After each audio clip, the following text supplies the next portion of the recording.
Bonjour à tous, merci de nous retrouver cette semaine dans cet hebdo. Nous allons parler de cinéma. Cette semaine, nous sommes au Ciné-Palace d'Épinal. C'est parti.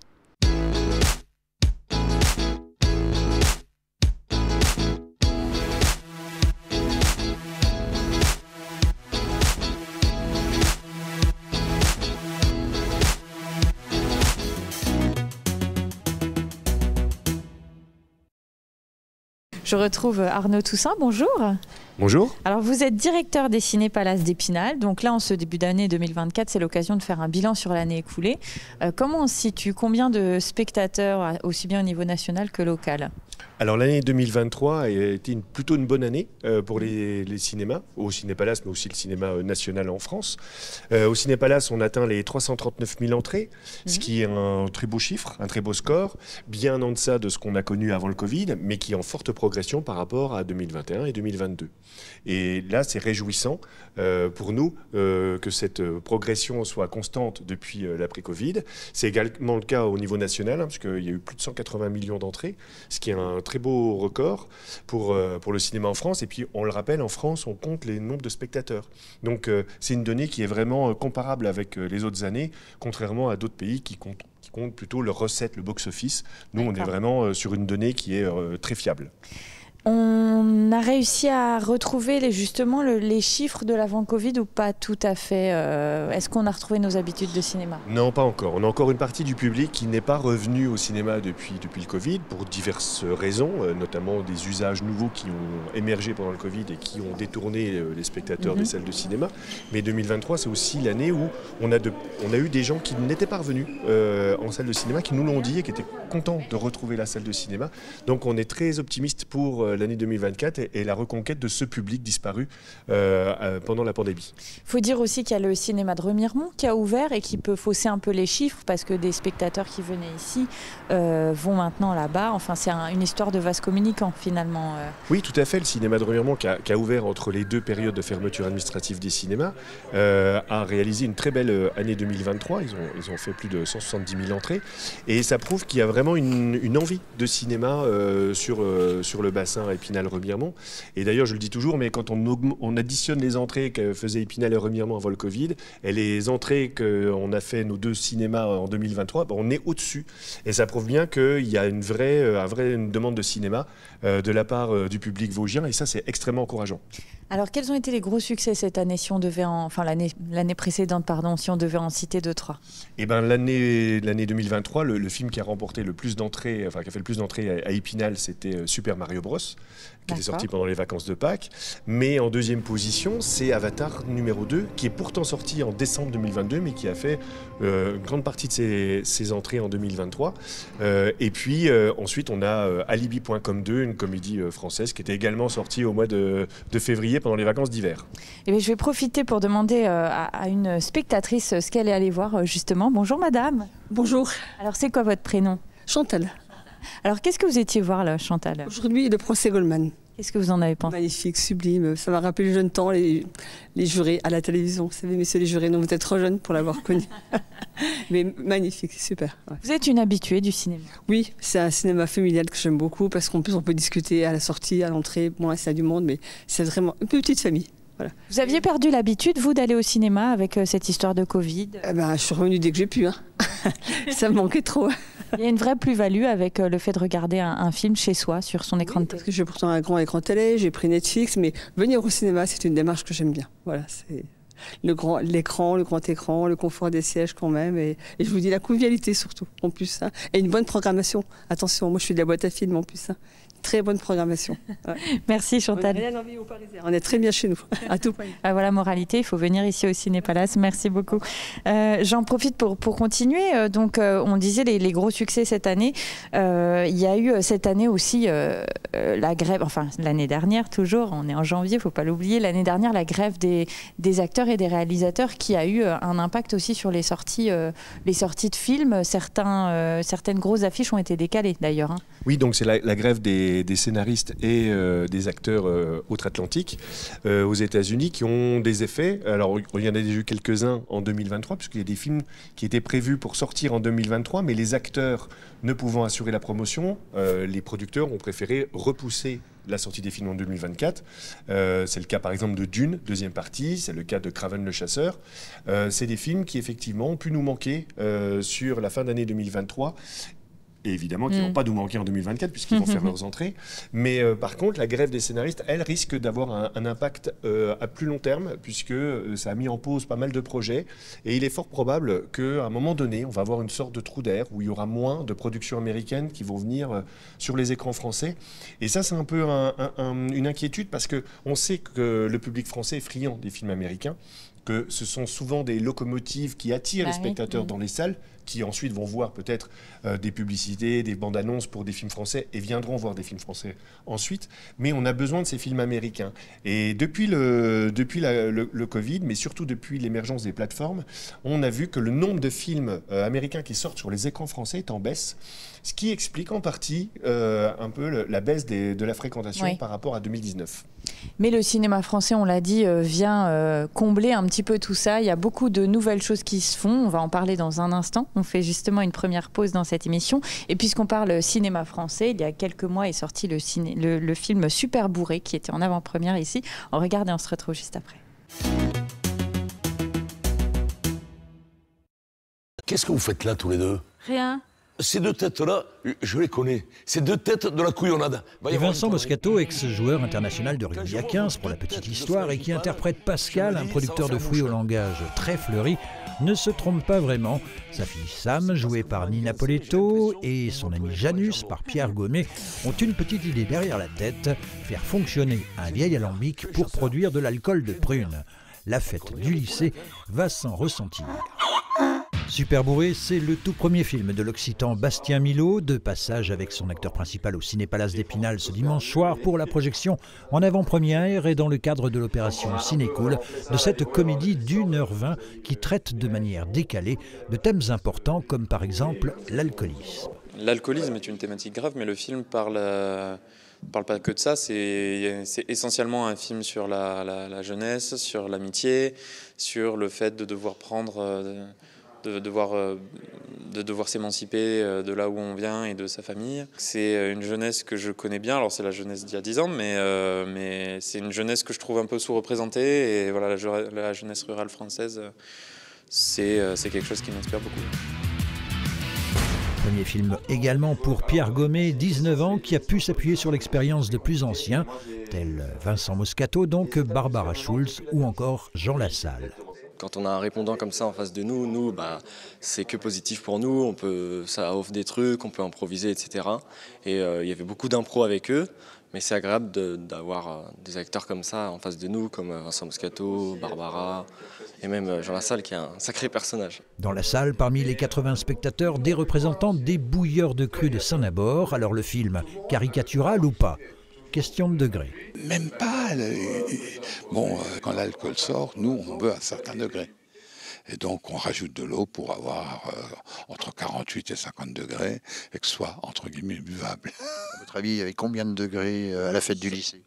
Là, ça pouvait sortir à plus de 70. Si vous ne devenez pas acteur, vous avez une carrière toute trouvée, bouilleur de cru? Et oui, maintenant que j'ai appris tout ça, je vais faire de l'eau de vie, voilà.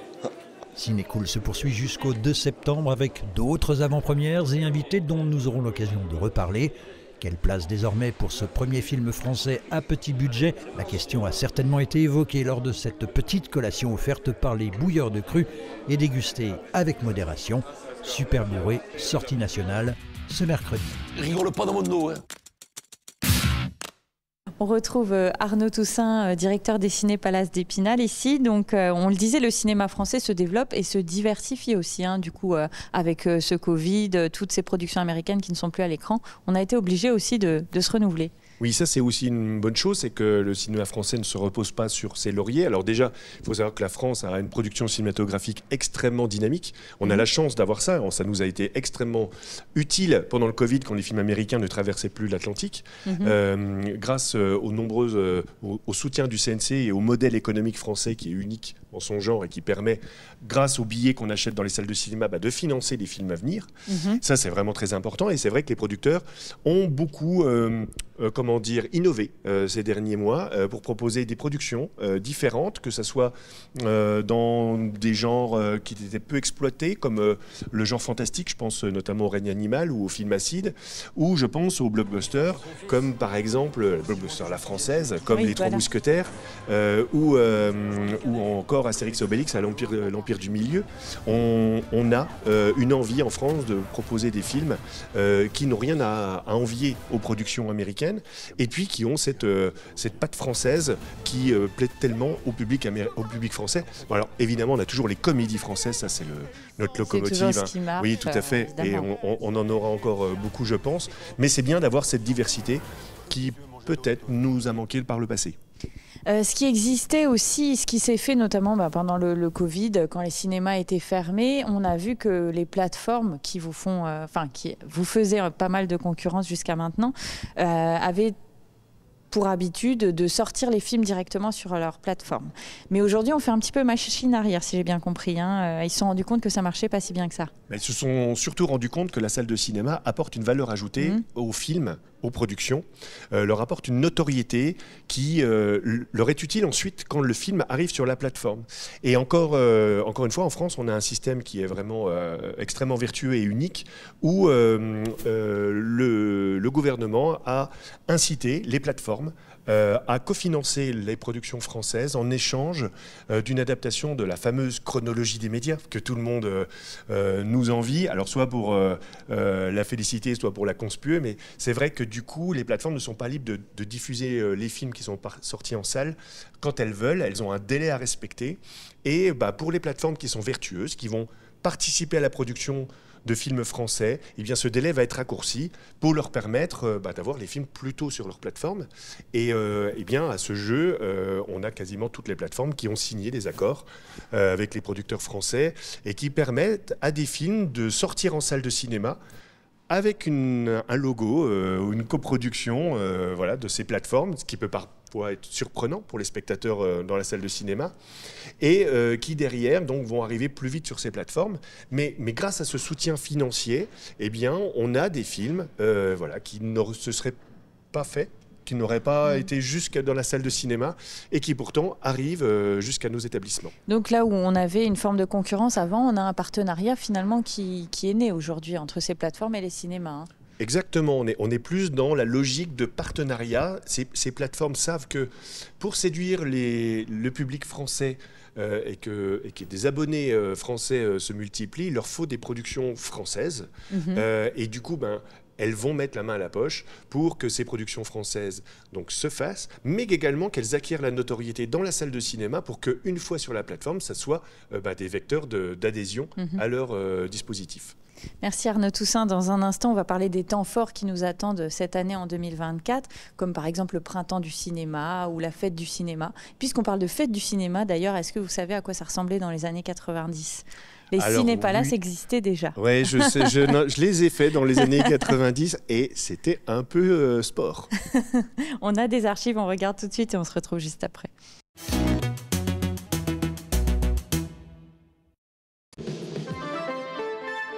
« 14h cet après-midi, le Palace et le Prix d'Asson se bousculent au portillon. Certains font même bleu pour s'y rendre. Normal, aujourd'hui, c'est la fête du cinéma.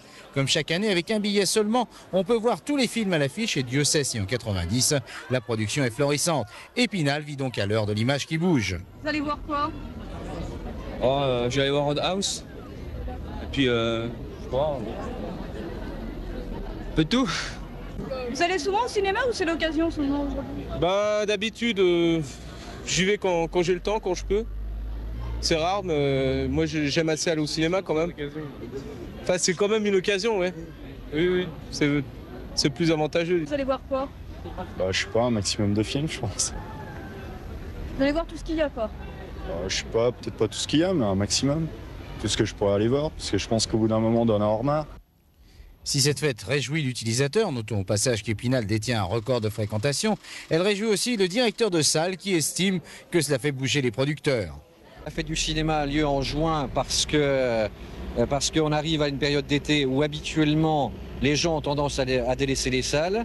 Et puis manifestement, on retrouve de plus en plus une clientèle de cinéma pendant l'été. Les distributeurs le comprennent enfin parce qu'on se met à sortir des films pendant la période d'été. Bref, la ville fête son cinoche et si vous aimez, dépêchez-vous, il reste encore des places. Alors on le voit sur ce vieux sujet des années 90, il y avait encore les bobines. Aujourd'hui, on n'en est plus là. On est dans un cinéma qui s'est drôlement modernisé et qui n'arrête pas de se moderniser. D'ailleurs, c'est prévu. Cette année, il va y avoir du changement ici. Oui, donc 2024, ça va être l'extension des Cinépalaces, puisqu'on va construire une nouvelle salle, une salle immersive avec la technologie ICE de CGR. Donc une salle où, à l'intérieur, on aura évidemment la meilleure qualité d'image, de son, des fauteuils hyper confortables, mais également on aura des panneaux latéraux sur les côtés pour élargir, entre guillemets, l'image et renforcer le sentiment d'immersion du spectateur dans le film. Et ça sera juste derrière nous, en fait, à la place de ce qu'on voit, la végétation, un petit morceau de parking. C'est une extension, en fait, que vous allez faire. Voilà, c'est une 9e salle qu'on va créer, effectivement. Et à la place de là où il y a un trou, on va agrandir le trou et mettre une salle dedans. Ça répond à une demande, à un besoin des spectateurs d'avoir encore davantage de confort et un changement encore plus radical par rapport à ce qu'on peut trouver dans son salon, avec les meilleures technologies audiovisuelles dédiées au cinéma à l'heure actuelle.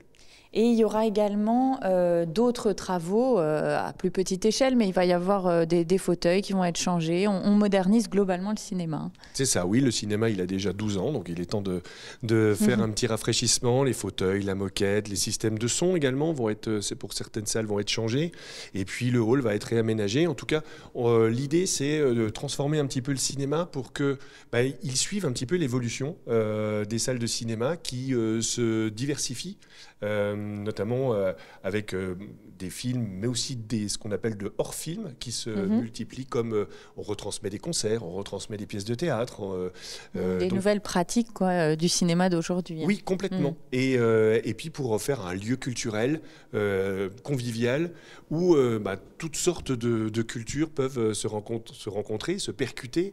On établit énormément de partenariats, que ce soit avec la Souris Verte, que ce soit avec la médiathèque, que ce soit avec d'autres partenaires culturels pour des soirées échanges, des projections rencontres, pour des festivals. D'ailleurs, en 2024, il y aura aussi le premier festival à Épinal. Épinal fait son cinéma, qui aura lieu au mois de mars.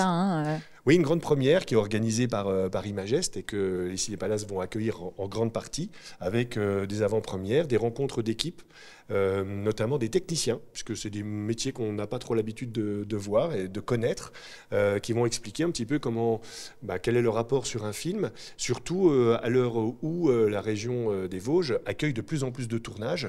Et ça aussi, c'est une belle richesse qu'on adore mettre en avant dans nos salles de cinéma. On le sait ici, les Cinépalaces d'Épinal, entre ce festival, toutes ces modernisations d'équipements, toutes les avant-premières et ce genre de choses, c'est un cinéma qui est dynamique. Est-ce que ça impacte finalement le prix des billets ? Est-ce que les billets vont augmenter cette année ? Alors les billets ont suivi l'inflation en petite partie au 1er janvier de cette année, mais ils n'ont pas vocation à augmenter au-delà.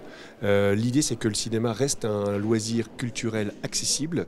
Et quand je dis accessible, c'est accessible à tout type de public, et notamment grâce à une politique tarifaire qui est extrêmement diversifiée. Je pense aux politiques pour les jeunes, et surtout que dans le département des Vosges, on a plusieurs dispositifs qui permettent aux jeunes d'aller au cinéma à moindre coût, que ce soit la carte ZAP du conseil départemental ou la carte jeunesse du conseil régional, mais également le pass culture. Et puis on a toujours nos journées à tarif réduit, nos matinées avec un tarif extrêmement doux. L'idée, c'est que le public puisse venir voir les films dans la salle de cinéma et se rendre compte que quand on va voir un film dans une salle de cinéma, on vit une expérience, on ressent des émotions qu'on ne ressentira pas devant un poste de télévision. Je rappelle que c'est le multiplex le moins cher du Grand Est et c'est aussi permis par une politique finalement derrière, parce que je rappelle que c'est une SEM, ce Cinépalace. Voilà, c'est une société d'économie mixte dont l'actionnaire majoritaire est la mairie d'Épinal, mais aux côtés d'actionnaires privés qui sont également partie prenante. Mais la volonté, c'est vraiment qu'on ait un service d'accès à la culture, au film, qui permette au plus large nombre de venir. C'est pour ça qu'on maîtrise un maximum cette politique tarifaire et pour que ça ne soit pas un frein pour venir au cinéma en dehors on va dire en tout temps, et pas forcément uniquement pendant les opérations tarifaires comme le Printemps du Ciné, la Fête du Ciné ou Ciné Cool, qui est aussi une manifestation purement Grand Est où pendant une semaine, on a aussi accès à toutes les séances à des tarifs réduits. Très bien, merci Arnaud Toussaint. On l'a compris, de nombreux rendez-vous en 2024. C'est ici que ça se passe au Ciné-Palace d'Épinal. Quant à nous, on va regarder les infos de la semaine et puis l'émission sera presque terminée.